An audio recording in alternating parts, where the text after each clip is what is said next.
Good evening, everyone, and welcome to tonight's meeting of the Guilderland Central School District Equity and Diversity Committee. I'm Dr. Amy Horelchuk, and I'll be facilitating our meeting tonight.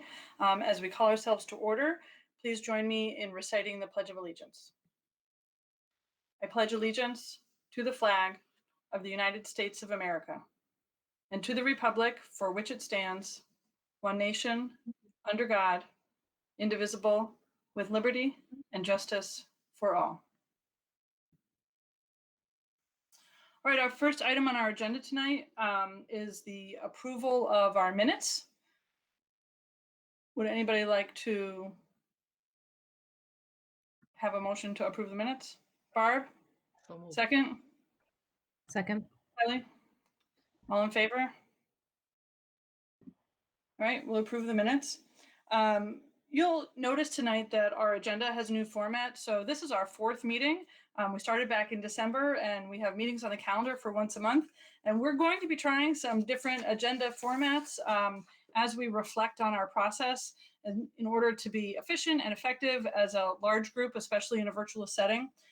So we've done some reflecting on our practice in the last few months. This is the format that we're trying as of now.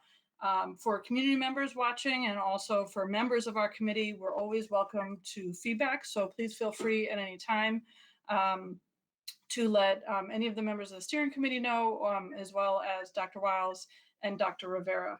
We do really appreciate your feedback. We want to make sure that everybody's time is used well. We appreciate everybody taking the time out to watch the meetings and participate in the meetings. We know how much time and energy that takes, so we want to make it as productive as we possibly can. So thank you for bearing with us as we try this new format out tonight. We hope it's an efficient one for us. The next item on our agenda is public comment. So prior to reading the public comment, I just have a quick statement about it. The Equity and Diversity Committee, we welcome public comment on our meetings. We will set aside a specific time at the beginning of each meeting to hear and or read comments from our community. An acknowledgement of the public comment, either orally or in writing, will be provided as appropriate after the meeting. Because this committee is new, like I mentioned, we're still working through the most efficient and effective way to receive and respond to these public comments and any other feedback that we receive throughout the course of the month between meetings. We thank you in advance for your patience as we work through this process together. While the committee is now meeting virtually, public comments can be submitted via email to the email address superintendent@guilderlandschools.org.net up until 4 p.m.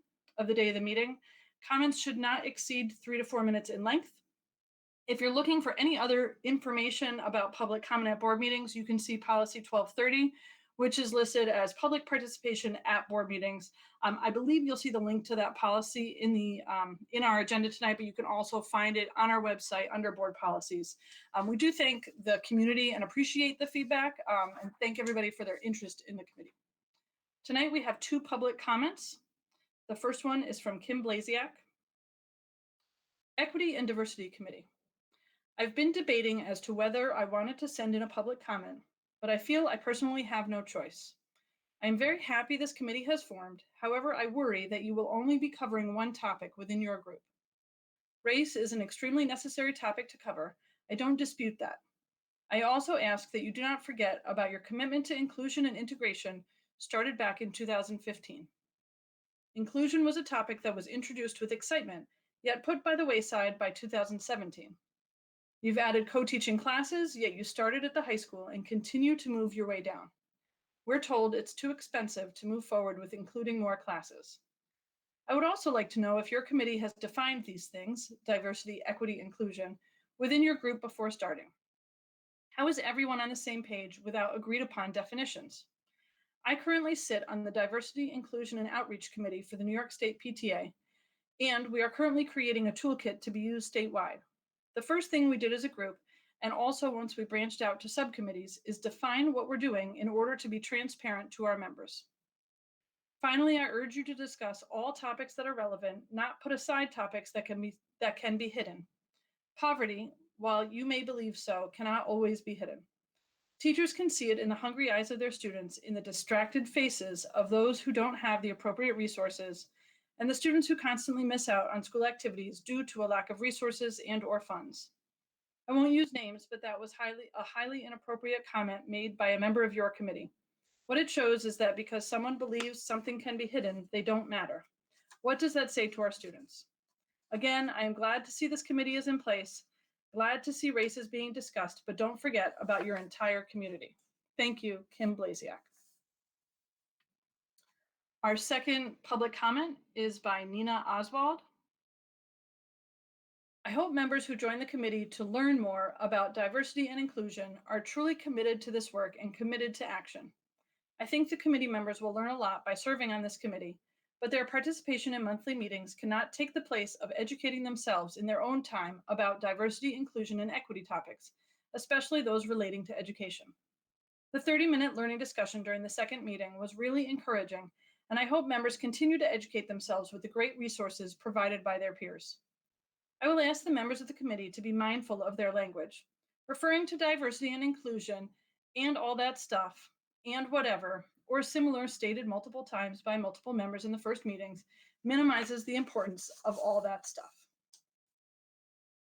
So those were our two public comments. Moving along to the next agenda item, we have a data report. So Dr. Rivera, Dr. Wiles, and I have a presentation for the committee and the community. One of the things that we've noticed is that there have been a lot of inquiries about what this committee is and what the purpose is. So we've decided to take a step back and give both the committee and the community a 30,000-foot view into diversity in the Guilderland Central School District. So if you bear with us as we share where we are and where we're going and what some data is. I'll tell you, Marie, we can move to our second slide.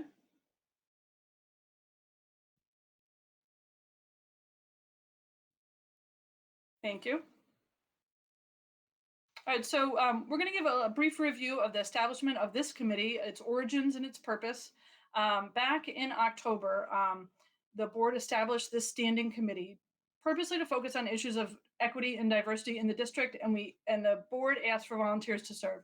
Now, this happened after not just 2 or 3 months, but many months and even a few years of conversations that have happened within the district, within the leadership team in the district and the staff, and also within the Board of Education.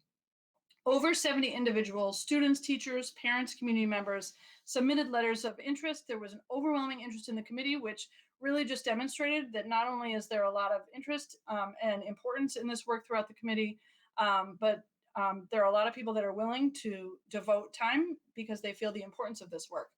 The board on their own selected 20 individuals, as you see here on the committee, and extended those invitations to the other 50 to serve on some subcommittees once they're established. So now, as we know, we're on our fourth meeting, and those subcommittees have just been established. So those people should soon receive some word from the subcommittees as we're getting those moving and getting some work going. This past December, the committee met for the first time. We looked at the charge that was a draft charge from the board, and we decided to use a 3-member steering committee rather than a co-chair model that you might see in some other committees. Once the committee met, we established 4 working subcommittees. Those are communication, engagement with our community, research, and equity audit. And you'll hear later in this meeting the work that those subcommittees are just starting to get the ball rolling on. They've met twice, once with the purpose to organize themselves at our last larger committee meeting, and once between those 2 meetings to plan some initial work. And again, you'll hear that report tonight. The subcommittees, each time we meet, will give a report on their progress. So not only can the community, but the rest of the members of the committee hear the progress of the work for each of the subcommittees. So the role of this larger committee, its charge was to provide direction, support, and oversight for the district's work to become more diverse, equitable, inclusive, and anti-racist in those 3 areas of policies, practices, and programs. We are hoping to engage in a variety of activities as those 4 subcommittees are. So to do some research as to what are some of the other programs and other committees and other work happening in other school districts and other organizations that we feel would be relevant to our work here in Guilderland. Gather the information about the data, and that's where the equity audit will come in, where we gather information about what's actually happening in Guilderland, and who our students are, who our staff are, who our families are, and then engage the community, have some activities, learning components, and times for the community to get together to do work together. And we want to make sure as a committee that we're communicating our work out to the larger community. So our committee here will make recommendations to the Board of Education so that they can make decisions related to policy and curriculum. I'm going to turn it over to Dr. Seema Rivera as the president of the Board of Education, who is going to share a little bit of our data and also start with the organization and where we fit in as a committee. Thank you, Seema.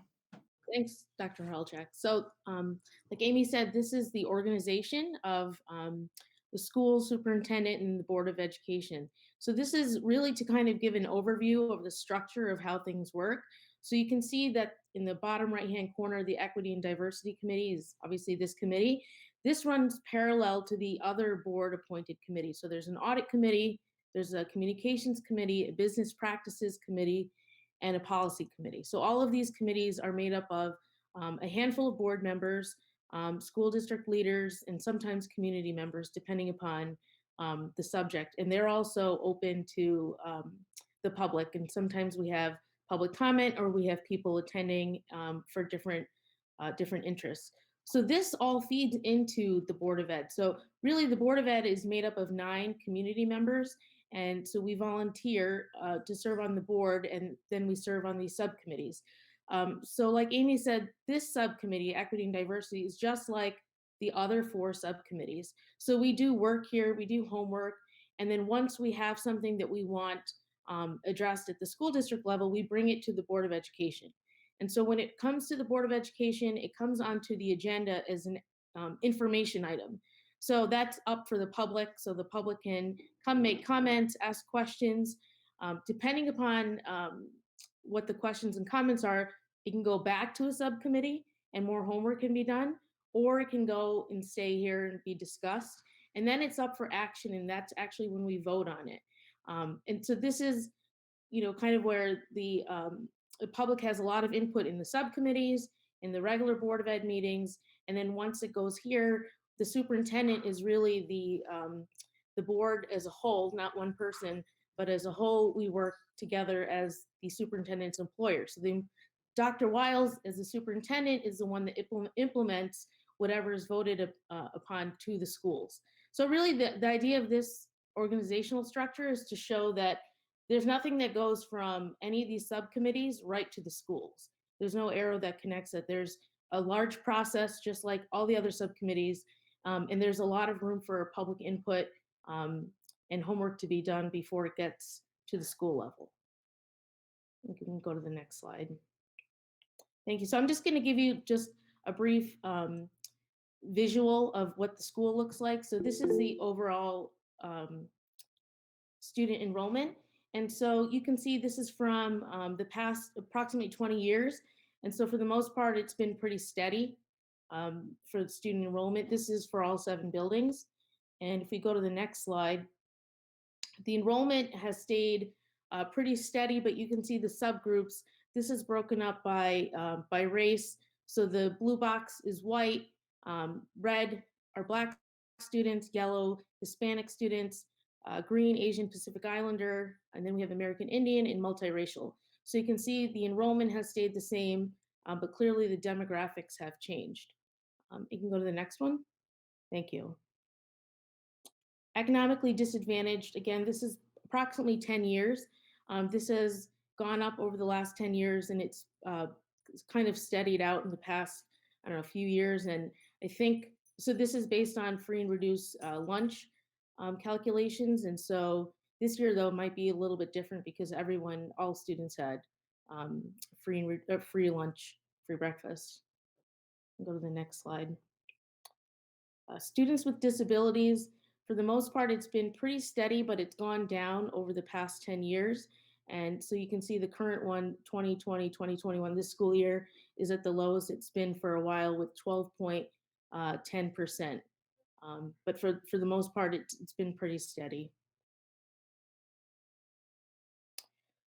So in students with disabilities, we have different classifications that are broken into. So you can see the largest one here is LD or learning disabled. And then we also have, there's autism, other hearing impaired is this OHI group. So this is just showing that special ed is broken into many different categories here. So this is probably one of the biggest changes, I would say, the past 10 years is the E&L population in Guilderland. So there's been a huge, I don't know, boom, I would say, over the past 10 years. There's so many different languages now in the district that represent the diversity of our community. And if we go to the next slide, you can see that there's all different kinds of other languages here, from Arabic to Chinese to Hindi to Telugu, Vietnamese, and so there's a lot. Thanks, Dr. Wiles. This switches from students over just to faculty. Just to give you an idea, these are the number of female faculty that we have versus male. It's a pretty drastic difference there. And the last slide that I'll go over is faculty demographics as well. This is by race. So the blue bar over here is white faculty, and the other faculty, either 0 or single digits, Asian, Black, Hispanic, multiracial, and Native American. So you can see this is also pretty stark. So thanks, Dr. Wiles. Thanks, Dr. Rivera. So a couple more data points that we want to share just to give people, again, as Amy pointed out, kind of the 30,000 foot view of the school district. So I just want to share, these are some of the ways the district supports our subgroup populations.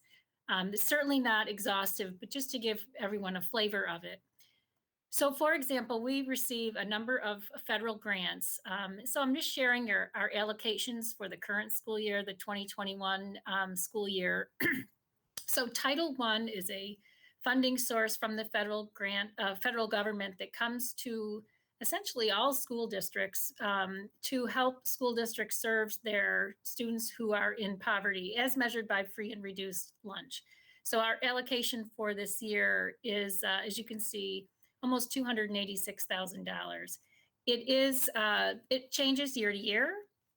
We have some sense that it may go up dramatically in light of the most recently passed federal rescue plan, but we're waiting to see that. I also wanted to point out under federal grants that we also received Title III funding. That funding is for our services to largely students who are learning English as a new language. And we get about $40,000 a year to do that. We often use some of those resources to provide additional supports to our ENL students. It funds our summer program for ENL students, but it's a helpful addition to our regular operating budget. Probably the largest federal grant that we receive is through IDEA, that's the Individuals with Disability Education Act. There's two sections of the law, Section 611 and 619, that come with, in one case, pretty sizable funding to the school district to support our students with disabilities. So the 611 grant, this year our allocation was a little over 1.1 million, and the 619 grant was almost $37,000. So those are great resources for us. We often use those to enhance staffing, to provide professional development, and other things that we don't need to budget for in our regular operating budget. I also wanted to point out that some of the ways that we are supporting our subpopulations has been through expanding our staffing so we can have more inclusive co-taught models for working with our students. So for example, Dr. Rivera showed the increase in the number of students or the percentage of students who are English language learners. And over the last 5 years, we've actually hired 8.5 ENL teachers just in our district, which is a tremendous number over a short period of time. But it speaks to the need that we see based on the students who are coming to live here in Guilderland and who we want them to learn English as quickly as they can in the classroom setting. So they're not getting pulled out in order to learn English, but then missing content. Similarly, we have expanded our special education staff pretty dramatically as well in the last 5 years. You can see we've added 16.1 FTEs, and that has been really to fuel our interest in becoming more inclusive and having more co-taught classes. We currently have co-taught classes across the district. We began that work at the high school, you'll remember, 5 or 6 years ago. And we now have co-taught classes at both the elementary and the middle level. It is not, we're still working on this. We don't have a co-taught class in every K-12 classroom in the district, but we have expanded those dramatically. And I'm really proud of the work that we've done. Many of our neighboring districts look to us to say, how did Guilderland go about the work of transitioning to a co-taught model of delivery for our students with some of the most significant needs? So those classes are co-planned, co-taught, and co-grade the work of the students. So it really is a true partnership.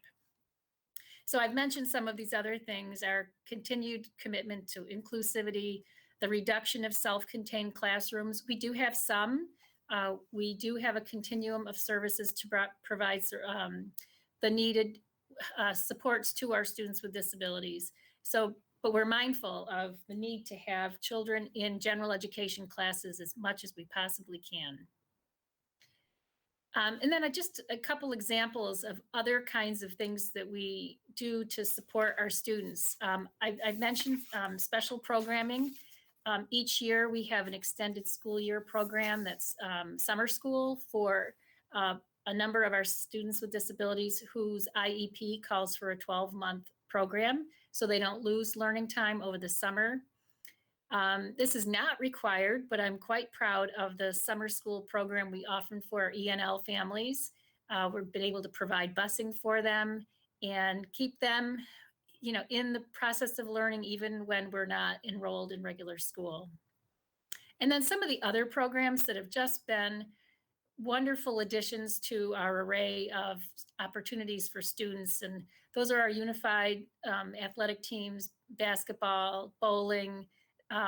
These are general education students and students with disabilities who are teammates, who compete and who have a blast together. And it's probably one of the most heartwarming and rewarding things we've done here in Guilderland to really promote and celebrate that inclusivity.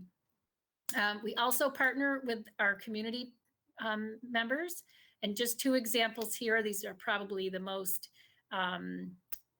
visible. We work with the Guilderland Food Pantry to have a backpack program. So every weekend we have students who can bring home a backpack full of nutritious food, so that if they're not here in school getting school meals, they have good things to eat over the weekend. And then a really fun project that we've done with the YMCA is called Running Start. I'll mention this because I know the Y is always looking for volunteers to participate in this, and hopefully we'll be back to normal in the summer. But the Running Start program hooks up students with adults, and we hop on a Guilderland school bus, drive over to Kohl's, and we have a back to school shopping spree that's funded by community donations. It's a lot of fun for one, and it's just a great experience for the students to be ready for school when we open our doors in September. I mentioned that we were doing this presentation to our leadership team yesterday, and I said, well, tell me some more things that are happening at school to help support our subgroups. And if I put everything they told me, I would have to have 8 more slides. So I know we're mindful of time here, but I just want to say there are numerous co-curricular clubs and activities across the district.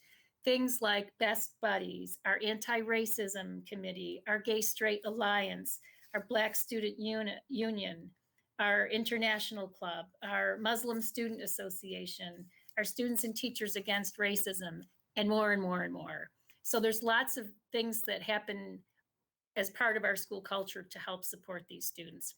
And then we have a couple school-sponsored programs I'll mention. There's the National Coalition Building Institute, or NCBI, which has been part of Guilderland for decades, that helps us learn about how to appreciate the differences among us. And then recently, Guilderland High School has been designated as a No Place for Hate, which is a program sponsored through the Anti-Defamation League. Our middle school is working on that now. Our elementary buildings are looking at it as well. And then lastly, I didn't put it on the slide, but I want to just mention our Sources of Strength program. Technically, it's about a suicide prevention program, but it's so much more. It really is all about how do we connect students to one another, to trusted adults, for feeling welcome, supported, and having a place to go to solve problems. So lots going on. I have a couple more data points that I think are interesting just because of where we are in the school year. You know, we're approaching April and we've had a robust and diverse opportunities for school. You could be in person, you could be remote, you could be hybrid. And I just thought this committee would be interested in seeing kind of how the percentages fall for remote learning across our buildings. Those are elementary buildings. You can see some variation there. Here's our 6-8 population. There's our 9-12. And here's one more where we have disaggregated the remote students by subgroup. And you can see that some of the highest groups are groups that we're actually talking about within this committee. The lowest is our white students. That's the group that has chosen to be in school, in person, more than almost any of the others.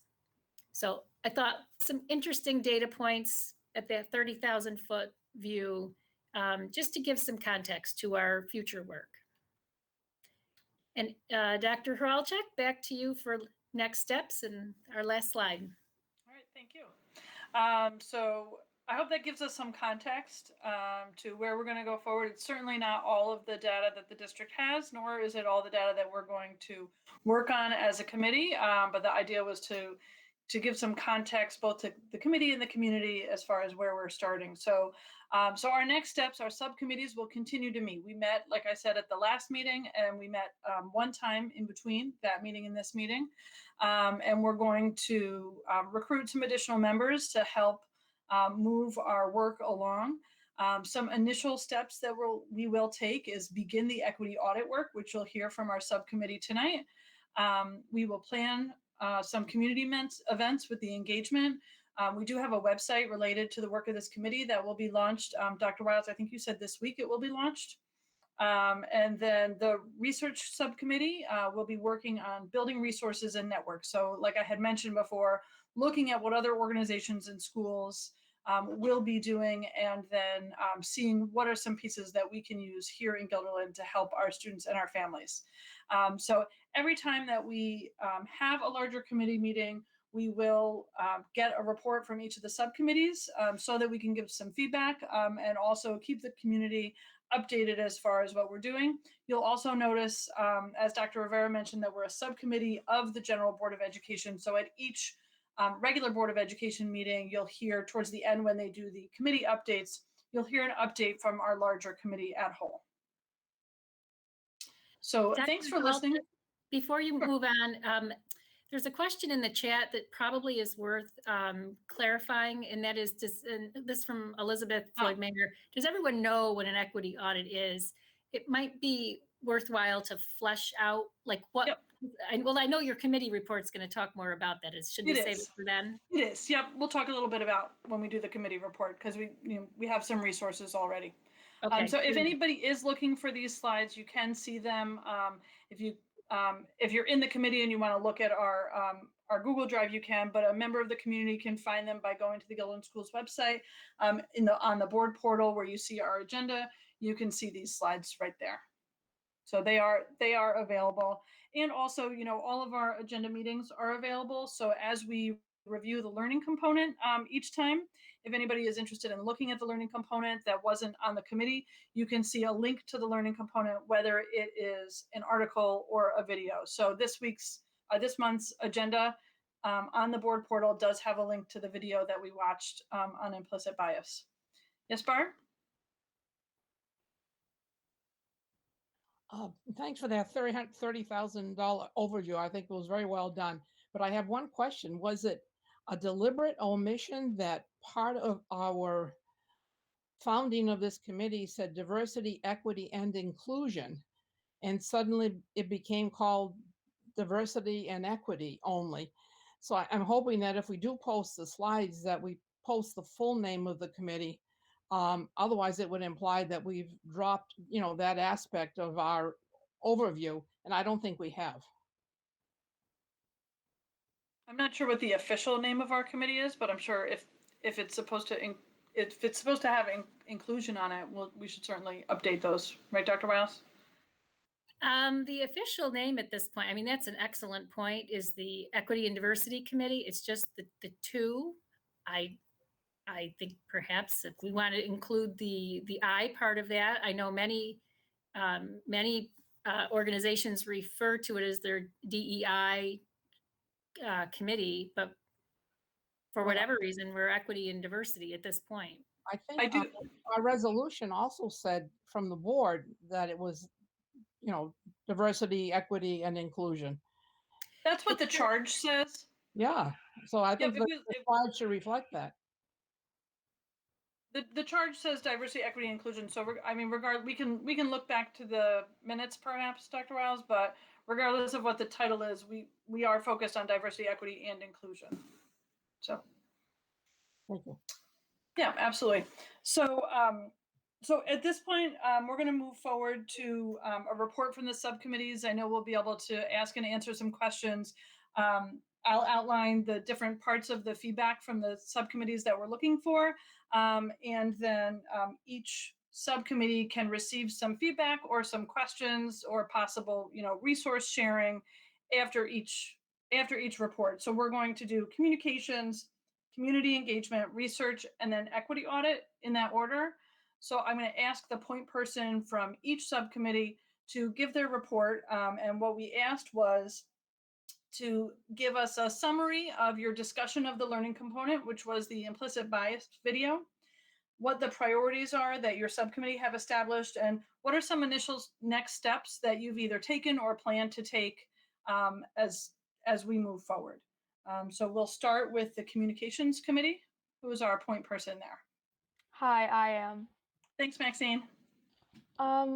So I am the point person for the communications committee, along with Andrew Genovese, middle school principal Mike Laster, Dr. Wiles, Miss Kelly Person, and we also worked with Patrick Malowski and Amy Pratt of the communications department. So we had some time constraints with our meeting, so we weren't able to discuss the learning component, but if anyone has any individual questions, I'm sure that we would all be prepared to take them.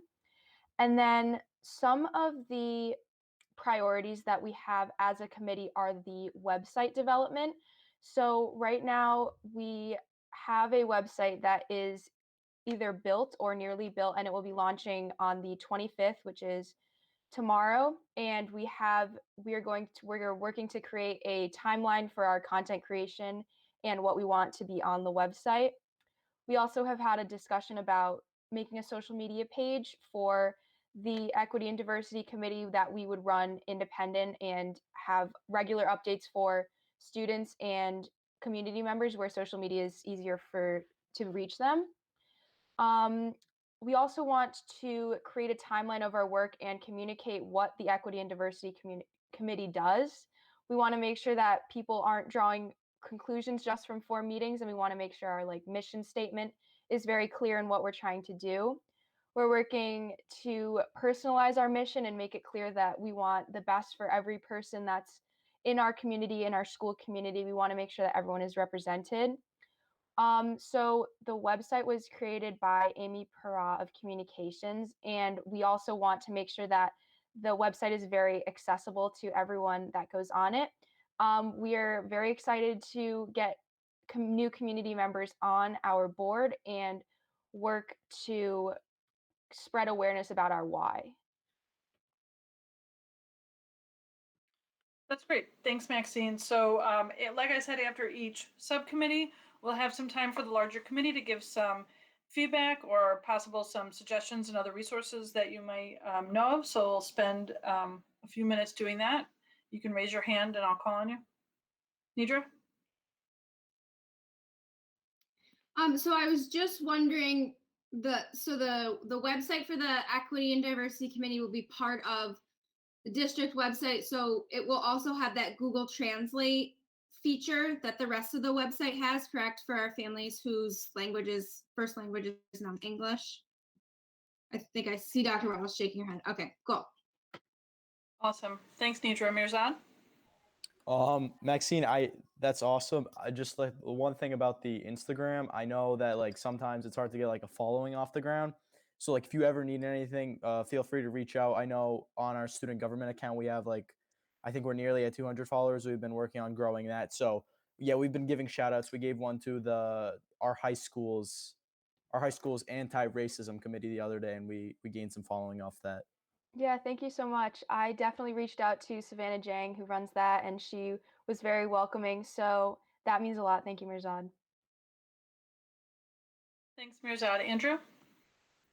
Yeah, we did get to speak about the implicit bias video a little bit. I think one of the most important things about that is that there's a lot of implicit bias out there, and we have to be mindful of that in all of our communicating, however we do it, because we're going to be running up to that, and we're not going to get everybody on board and understanding implicit bias right away. So we really have to be aware of the different kinds of implicit bias in all of our communicating. Absolutely. Thanks, Andrew. Welcome. Any other comments and feedback for the Communications Committee?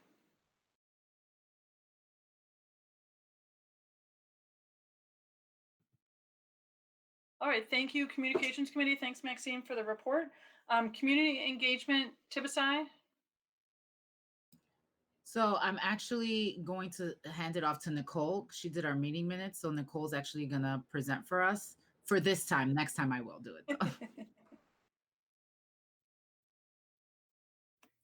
Thank you, Tibisai. So like the other groups, we were able to we extensively spoke about the video. I think our meeting was very productive. It was a long meeting because of all the discussion around the implicit bias and then our priorities. The biggest thing we came back to, though, with the implicit bias is how implicit bias runs contrary to your conscious belief. And so just really knowing that it is something that even though you consciously think something else, that you're pro or you're okay with something else, but then your biases can come in and run contrary to that without you really being aware. And we did that. We did a comparison of like thinking about the mission statement of the district. And again, just to read that, to inspire all students to be active, lifelong learners, able to achieve their highest potential in a demanding and ever-changing global community. So that is our mission statement as a school district. So how do implicit biases work with that? Is there something are we able to make that mission as clear as we want it with these implicit bias? So it's important for our people to understand that they're there and that everybody has them and they're human, but to learn from them and to try to work on being cognizant of that. So that was our biggest discussion around the video. I'm sure others probably have other memories of the video, but it was very thoughtful. Our priorities, we listed them to be to have a culturally responsive curriculum, for professional development, diverse staff recruitment, and then in just the overall student experience. And the steps were First, for the curriculum, the culturally responsive curriculum, it was identified that a lot of the curriculum that is being learned, especially by the students, which was extremely helpful, is Eurocentric. So we wanted to, as a subcommittee, obtain the curriculum outline of the curriculum for social studies K through 12, and Elizabeth was able to do that for us by reaching out to Damian Singleton. As for professional development, we were discussing bringing the Guilderland High School Anti-Racism Committee to speak with our groups, but also any of the teachers groups that would like to have that group come in and speak to them about what they are doing on a student level and where their mission comes from. Also, we wanted to invite the Black Student Union to do the same. So I know Nadra reached out to the advisors and an invitation to the Black Student Union advisor. Then for diverse staff recruitment, we talked about reaching out and developing relationships with local teaching colleges to increase diverse recruitment opportunities. So to really get involved with colleges and universities, especially here in the capital region, we're lucky to have quite a few, and really try to work with those individuals that are going for education and teaching and trying to recruit a whole variation of all types, cultures, ethnicity, races. And then finally, we wanted to work on the student experience in general, as we saw from that wonderful PowerPoint and also in our discussions. A large majority of the population in Guilderland is white, but then there's smattering of other races and ethnicities, and they continue to grow, which is wonderful. But talking about giving students the opportunity to get perhaps a buddy school or a way to really increase knowledge of all the types of individuals that are out in our communities student-wise, provide access to maybe cultural events, kind of get a peer-to-peer relationship, but with other schools, so the students can grow with the community that they are living in and see all the different types of people that are surrounding them. So that was a big piece of our meeting. And then we're going to meet the second Tuesday of every month at 7:00. So I hope I did us justice on that. But please, any questions? That was great. Thanks, Nicole. Really appreciate it. So does anybody have any feedback or comments for the Community Engagement Committee? Maxine? So I have two comments. I'm sure you already know, but Nora Ebersman and I, we both serve on the Student Voice Committee for the Anti-Racism Committee.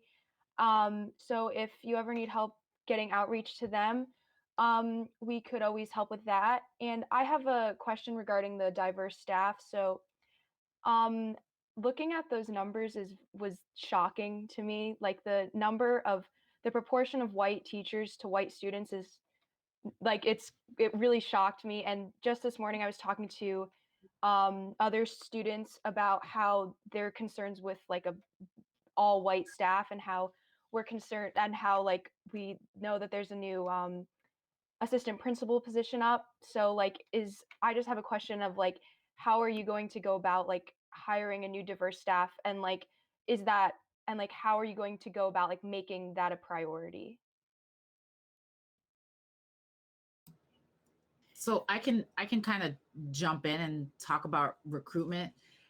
We can make recommendations to the board. That's really what our committee can do. So thinking about diversity recruitment, there are best practices that can be enforced, including creating an affirmative action plan, trying to figure out targeted communities as well that we're going to reach out to, because there's a spectrum of diversity that we want to recruit. But there's different things that can be done. Thinking about interview questions, thinking about our job postings, if there's language that could be discouraging to people from diverse communities, intentional partnerships, like we were talking about with schools, in our capital region, but also maybe looking outside of the capital region and thinking about HBCUs that are graduating diverse populations, HSIs, which is Hispanic serving institutions that are graduating diverse populations, looking at the data from where teacher certifications are coming from. And there's demographic data that you can look at and being intentional in targeting. So there's best practices that we can give recommendations to the board and to Dr. Wiles around recruitment and retention. But ultimately, we're not an implementation committee. We're more of a recommendation committee. I definitely think that we are committed to putting together recommendations on best practices around recruitment and retention. And also thinking about, because I know that when we have these conversations in other places that I'm in, we think about the legalities around affirmative action as well, that you don't discriminate. So some people might see it as discrimination against other communities if we're targeting certain races and certain populations. But there is specific jargon around how that can be done, right? So if you find that there's disproportionate and historical recruitment or non-recruitment, like you haven't hired diverse communities, you can create an affirmative action plan that can target specific communities that have not been a part of your hiring process before, right? So there are things that can be done. So I think that we can commit to like putting those best practices together, bringing that to this group, and having people think of what would work best for our community and putting something together from that. But as far as implementation, we kind of can't do, right now. So Thanks, Tibisai. Elizabeth? Yeah, I just wanted to say, in relation to the data that Marie put up, which was really helpful, I wanted to point out that my understanding to this point has, whether it's correct or not, Marie could correct me if she sees the data. I couldn't find the data just now in our folder. I was looking for it, but Elizabeth, it's not quite there yet. We were tweaking it up to the start of the meeting. We'll get it out tomorrow. So it looks smaller if you look at it in terms of, okay, the Black population is like 12% or something, and the, Asian population is like 12%. My understanding, if I'm not mistaken, is that it's like 75% white, and the rest is 25%. Is that incorrect? So it's more than it looks like if you just look at the individual, other categories. So it's kind of important to notice how much is all of the ones combined that are not the white category. So I just pulled it down, so I apologize for that. And I will say that we were making fine tunings to this right up until the meeting. So we'll post it with the minutes and on the website tomorrow. And then I just wanted to add to what Nicole said, that we're going to try, if at all possible, to meet with the I forget if it's called anti-racist committee from the high school, like at our next meeting, which would be mid-April. So before our next full committee meeting, our subcommittee would be meeting with them, because we want to learn from what they've already learned. They've been in existence for a while, so we don't want to just reinvent the wheel. And also they are, on the ground, boots on the ground with actual students, finding out about their experiences all the time. So it's really useful to us if we can meet with them soon. And I think one big thing that I did forget to mention, I do apologize, is we have also discussed individuals that we would like to reach out for the engagement committee and send invitations. We've identified a few that we feel are going to be very beneficial to our mission is this in this group. Awesome. Thanks. Regan? Thank you. So to go back to Maxine's question, we've got a bunch of positions that are open, not just the assistant principal position, but we're actively using some of the strategies that Tibisai was talking about. We've redone our posting to be much more brief to the point about what we're looking for. And, obviously one of the big things that we're trying to recruit is diverse staff with inclusion in their background. And so we've started talking about we're going to be creating a video for our interview committee groups who have to watch it about what the role of the committee is and how biases are part of us, implicit bias, with the article that we read. And everybody who is on an interview committee is going to have to watch that before they serve on it. So we're actively talking about it, and we're recruiting across, trying to get the word out to everywhere. I mean, obviously, if people who don't live in the capital region, they're going to have to move to the area. And so, what are the things that we can attract candidates to this area? What's happening in the area to recruit a diverse staff? And so we're talking about all that. We've done some work. We got a lot more to do, and so far we're keeping an eye on the postings and people that are applying, and it's looking good so far. So more to come. Thanks, Regan. That's helpful. Barb, do you have a question? Nicole just mentioned, people being added to our subcommittees. Have we sent out letters of invitation to those who weren't chosen for the 20 people here? And then what is the process from there? Does each individual committee recruit from those that are still interested? How does it work? Or haven't we decided that yet? So that's a good question, Barb, and I think that's, Dr. Wiles, I think we need to work on getting that contact information out to the subcommittees. Barb, I think one of the things that we talked about is we have to ask the subcommittees, who needs more people, who needs some manpower, and who needs some more resources. So perhaps if the subcommittee needs some more resources and they reach out, Dr. Wiles, we can work on getting that contact information out to each of the subcommittees so that we can do that. Amy, I think we also mentioned if other people reach out, because people still have been reaching out via email, to start giving the contact info of the point people in each subcommittee. That way that person can go directly right to that subcommittee depending upon what they're interested in. And so they can start talking, communicating with them directly. So we have sent out those letters then to those who had initially responded, and an open invitation to any others that might be interested. Is that what I hear people saying? We have not yet done that, Barbara, but that's really our very next step. Now that we have our committees established, we've got a point person for each of them. The website will go up tomorrow where we can actually have the email address. So we really needed to get ourselves, organized enough in order to accept those requests, but we'll be doing that very soon. Thank you. All right, thanks everybody for the feedback. Does anybody have any more feedback for the Community Engagement Committee? Okay, so we'll move on to the Research Committee. Louis, I see you're here. Are you, and you're the point person. Are you the reporter tonight? Yes, can you hear me? Yeah, absolutely. Yeah, so we had a meeting 2 weeks before this meeting.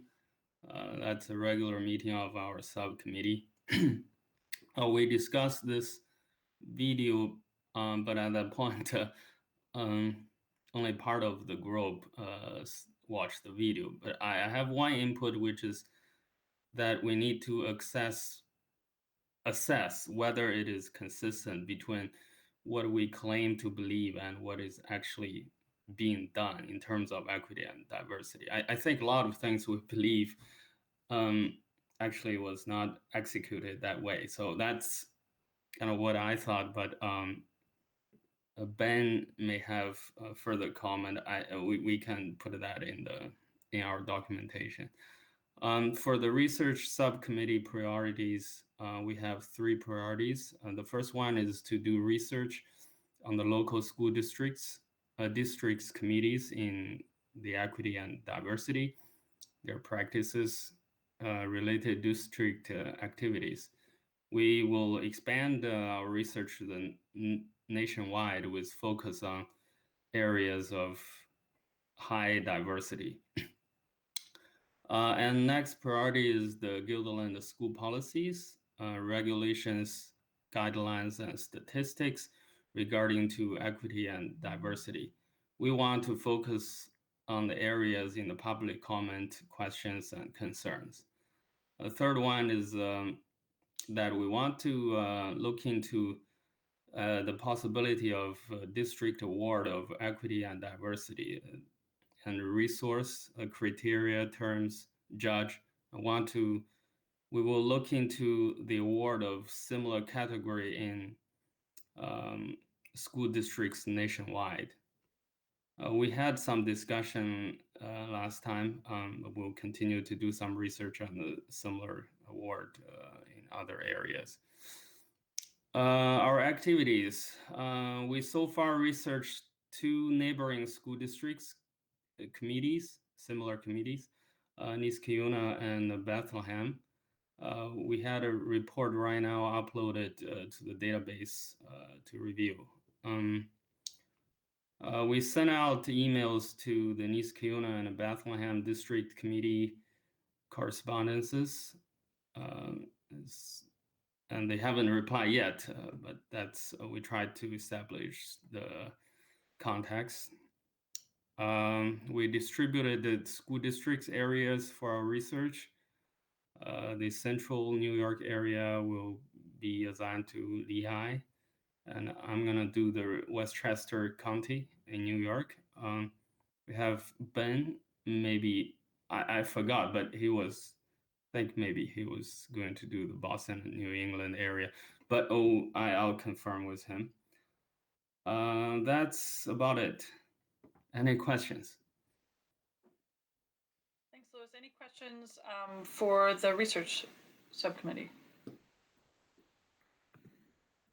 I know there was a question in the chat about whether they'll work with the policy committee. So Louis, I would just say anytime you work on policy, I know Ben would know, you can work with the policy committee on that, but any other feedback or questions? Mirzad? I was just going to fill in a few points that we missed. I know Louis mentioned our award idea, and that award would either be given. We floated a few potentials, one being a scholarship that we would give out at the senior awards, something around the lines of, $200 to $300 just to cover some books for our students who hope to go on to further education. It doesn't even have to be for that. We were just floating some ideas around. And another one was for, teachers who we see are the most inclusive and they can be nominated, go through an interview process, something of sorts. We kind of just want to advocate and, show that we are appreciative of, the steps that people are taking in our community to, battle and advocate for equity and diversity. Thanks, Mirzad. Andrew? Yeah, are you folks going to be looking at researching what's going on outside of the educational sphere, in equity, diversity, and inclusion, and looking for some leading edge stuff so that we don't necessarily have to follow in Guilderland what other schools are doing, and maybe we could be, innovative startups for new and interesting ways of doing this? So far, not yet. I got your emails. Very inspiring, but so we have limited time. But I think first priority, as I mentioned, the priorities are there.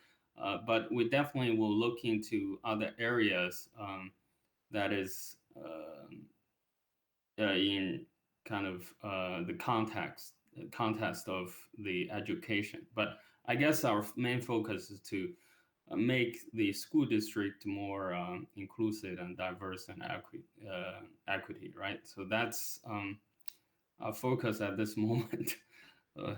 When we get more bandwidth, I read the articles you sent out, very, very great information.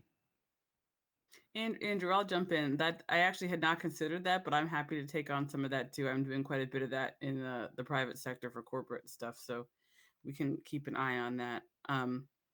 Louis, I also just wanted to jump in, and one addition to your report too was we also discussed kind of amassing more webinars or just seeing what other public information we could find. We had discussed NISBA's website and Yes. possible sources, so that's something else we're thinking about too. Right. That one I look into. It's a membership. We discussed that. Yes, we did discuss that. The point is we're looking into some more kind of material that we can bring to the committee to watch on their own time or learn on their own time. That was mentioned in today's public comment letter. So I wanted to speak to that. That is something we are thinking about. Is more learning. Right. Maybe we can communicate this offline, but I guess the access is restricted to some members of that content. But I certainly we have some members here, I believe. So how I guess there's some webinars there. I look into their lists, are very relevant. But to access that, we need some access. And if external person want to get into that, it will cost like $1,250. So that's I mean that's that. I'll try to. Well, I guess the district person is like I guess the faculty would have that access, but so far I mean we have people from external, right? That's need to look. I'll try to circulate the emails to see what we can do on that part. Thank you. Tibisai? I just wanted to jump in and say that, because we're at a very college and university heavy location, thinking about potentially if there's a project that the research committee thinks that there's not enough bandwidth to do, but that a description of what it is that you're looking to do can be put together, that can be floated to an education department at a local university, and they can bring in maybe some grad students and give them credit for helping with projects like that. I know that they're always looking for opportunities to get more engaged locally. So if there's something that isn't like, there's a huge report in Guilderland that you want to, sift through that data. I know that there are doctoral students that would be chomping at the bit to kind of do some projects like that. So if you wanted connections to any of our research-based universities in the area, I can definitely help to make some connections to those institutions and maybe get some, just get some reinforcements, because research is not for the faint of heart. Right, I agree. Thanks, Tibisai. Does anybody else have any comments or feedback for the research committee? Barb? Oh, just a comment for Louis. Once again, it was just mentioned diversity and equity. And I just want to remind everybody that our charge was diversity, equity, and inclusion. So all the kids in the district are included. Thanks. Okay, I'll remember that. All right, anything else for the research committee? Okay, moving on to the audit committee. Correct me if I'm wrong, Joe, Seema, Nidra D, I think I was going to report out, Regan, right? So feel free to jump in if I missed anything.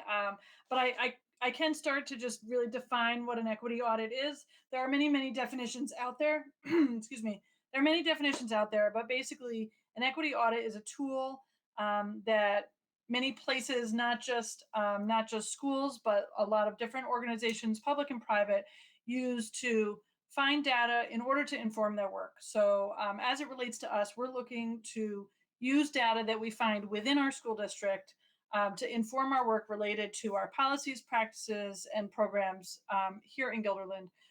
Equity audits often look for quantitative and qualitative data analysis, and they're looking to recognize the opportunity gap. So that's something that we're going to be focusing on. So we met, like some other groups, we met 2 weeks ago. We did talk about the video on implicit bias. We had a pretty good discussion. And, some of our notes to share was just the idea that it's predictive and preventative. So talking about comparing the response and how you prevent issues related to implicit bias and getting medical care. So we kind of had that comparison discussion. We talked about that ER analogy was really helpful because it's a preventative. You don't just wait until it's an emergency, but you do that preventative work. We also talked about implicit bias not being a blame placer, but it was a good hurdle for people to get over and do some genuine reflection. And then we talked a little bit about how it can inform our work and how to make sure that we are embedding implicit bias and concepts of implicit bias within our equity audit that we design. So moving on to our goals for our subcommittee, we have 3 goals, and they're sound pretty simple, but they're going to take us quite a while. Just a warning there. The first one is to design the audit, which really means looking at other models out there, doing a lot of research, figuring out exactly how we're going to do the audit, what questions are we going to ask, what groups are we going to look at, and how are we going to do that. The second one is actually do the audit, get the data. And the third piece is analyze the report. So we're in phase 1, design the audit. And as part of phase 1, we have created a folder of resources where we've done some mining and looking for not just sample equity audits, but research articles on equity audits, and also audit formats and suggestions for equity audits. So we've looked nationwide, similar to the research committee. We've looked in the Boston area. Really, for me, that was just based on personal experience. But we've also looked at some nationwide. There was some down in Florida. There's some down southern New York area and other areas around the country. There's actually an organization in Maine that does equity audits. So there's a lot of resources out there, and our first job is going to be to sift through those resources and determine what are the parts of the equity audit that we're going to do, and how exactly are we going to move forward to get this work. So our jobs as a subcommittee until our next one are to take a look at those sample equity audits, look for some similarities, look for some things that we feel like we can do as a subcommittee. So other members of the subcommittee, do you feel like did I miss something? Okay. All right. So feedback for the audit committee.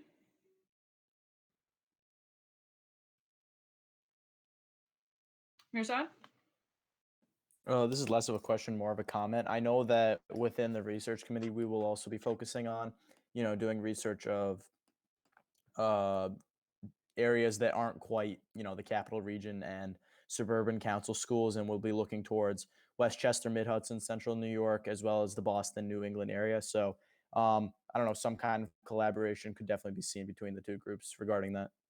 Absolutely. If you find information about equity audits, or either methods of equity audits, or specific samples or formats that you want to share with us, the committee would be really happy to receive those. I would be sure to do that. Thank you.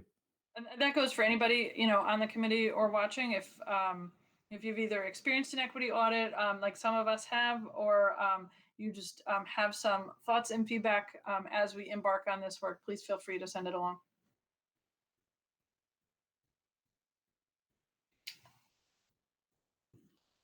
Other feedback for the audit committee?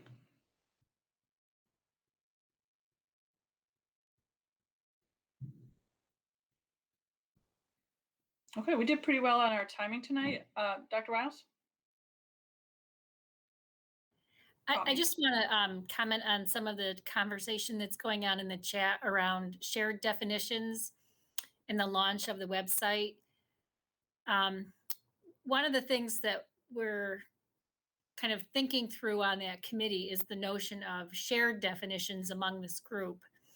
So I think that probably what will happen is the communications committee will bring some definitions to the group for us to talk about and come to consensus on before we post them, as if they're agreed upon. Because it's kind of daunting to decide how this group will define those things without talking with the whole group.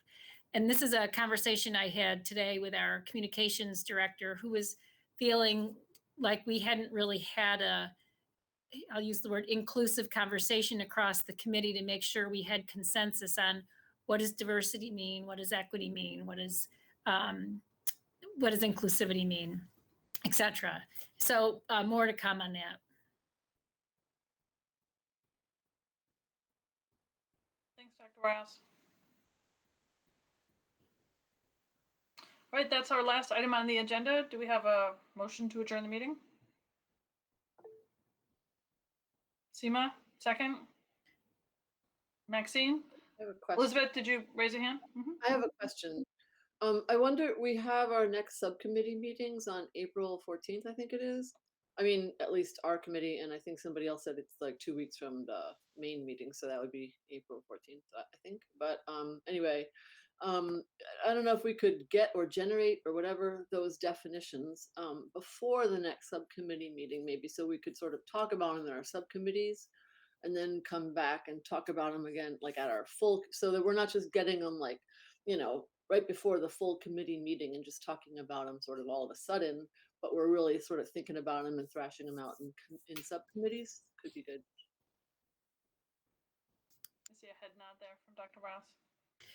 I think that's very doable. I mean, we have drafts right now. We're just kind of reluctant to post them because once you post something to the website, it's your message, and we haven't had that conversation yet. So yes, we can help share those with all of the subcommittees. Much appreciated. Leah? To that point regarding the definitions of words we use, I've heard the word inclusion used a couple times during this meeting, attributing it as I think a term of art that might be used that way in the educational space, less so in other diversity and inclusion aspects. So I think we need to be very clear that the question was asked and answered. The word was not left out intentionally in the presentation or the name of the committee.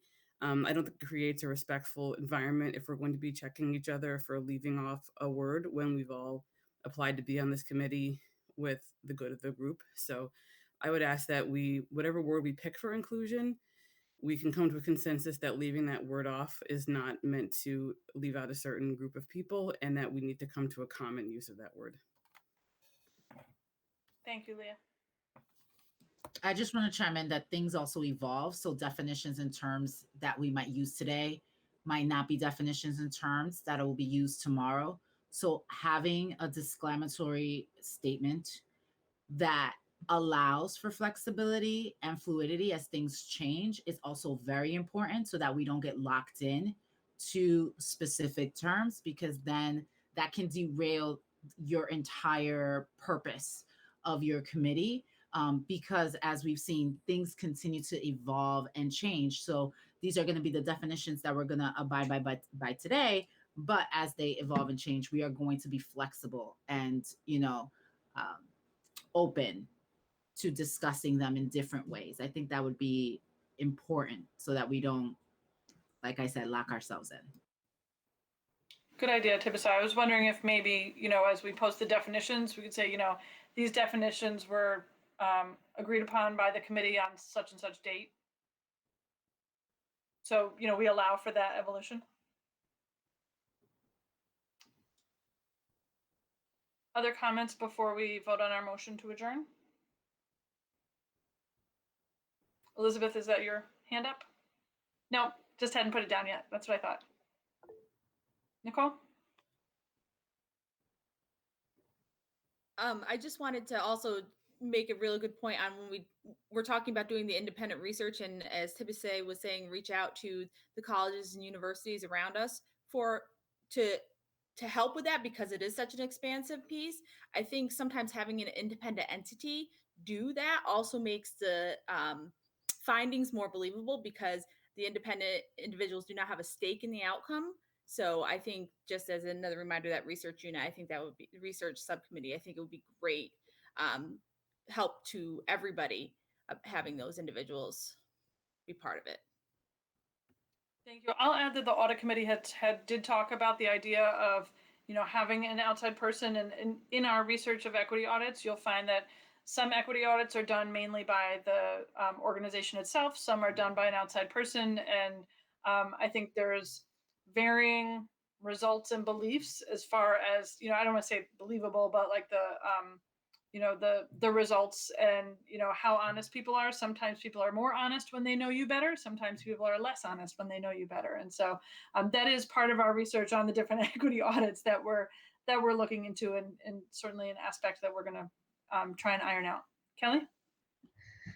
Thanks, Amy. I'm kind of circling back in my mind to the research committee report, and I'm just a little bit concerned around definitions and having a diversity award type thing. I understand rewarding good behaviors is fantastic, but I'm want to define, like, I certainly have a different idea of how diverse I am or how I act now as I did a year ago. So I'm kind of just like, I want to just define that and be a little bit careful about giving out a diversity award before we really truly define that. And I'm not sure if it falls in the research category or committee, but I just wanted to just kind of get that out there as I was. Yeah, the last meeting we were discussing this.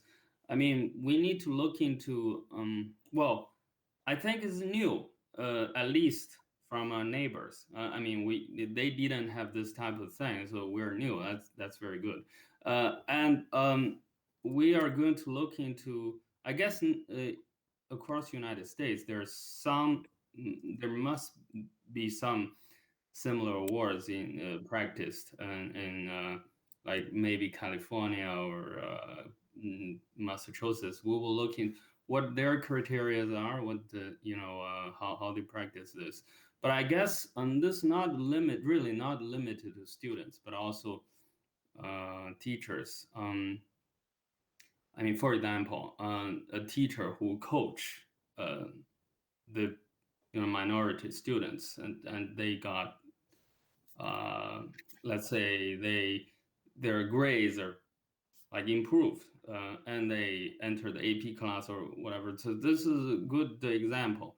Let's say senior students who coach or who help the the lower grade students who catch up. That's also a great example. So it's sort of that. I mean, along that line, and that will, I guess, especially in the context of in the whole diversity and equity term. So I guess we agree on that criteria to start. But I mean, we definitely need to do more research. I guess at the end of this year, we may come up with a plan, but definitely that need to be discussed with other subcommittees. So we just try to gather in information to see what we can choose from this option and that option. That's not yet defined. No, nothing is decided yet. So I really appreciate the subcommittees sharing their ideas as they're really in their infancy, because we are sharing ideas and letting ourselves be open to feedback when we haven't completed those ideas, which takes a lot from individual people. So I just want to thank people for that. Mirzad, did you have some input you wanted to? Yeah, thank you so much. Just for the sake of time, I'll try and keep it quick. I know that we are aiming to wrap up. So one of the main ideas I was having, especially when it comes to the student award that we were hoping to give out at the senior award ceremonies, I know that the high school has the Deserving Dutchman Award, which is given to students who exemplify characteristics like character, honesty, leadership, and all these other beneficial factors within the classroom and without and out of it. So if we establish some sort of guidelines for the basis of the award, I think that would be beneficial. It would either be a nomination by a teacher or some kind of interview. I think though it would definitely, especially from a student standpoint, it could definitely stand out to a lot of students as it offers. I don't think that monetary gain should be behind everything, but for some, if that's what's going to fuel them, I think that's that's there for a reason. But other than that, I think it should just go forward to show that, this good behavior and this good character within our district is going to be, it can definitely be beneficial in the future. Thanks, Mirzad. Leah? Just the final point to make to that, Kelly, and I'm sure you've heard sometimes the discussion of the actual extra emotional labor that is done by both students of diverse backgrounds and staff of diverse backgrounds that doesn't get lauded or were compensated anyway. And our thinking was in helping staff members put together their tenure packages, students applying to colleges, if nothing else, something to put on a resume or a portfolio to show that they were recognized for. So it wouldn't be just, you have ancestry from 10 different family members making you the most diverse person award.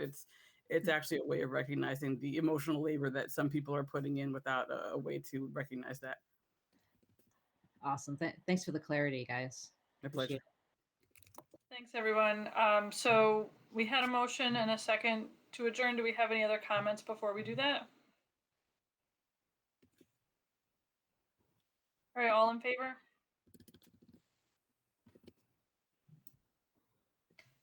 Hi, Andrew. Did you want to say something? We have adjourned, but did you want to add something? I was just voting to adjourn.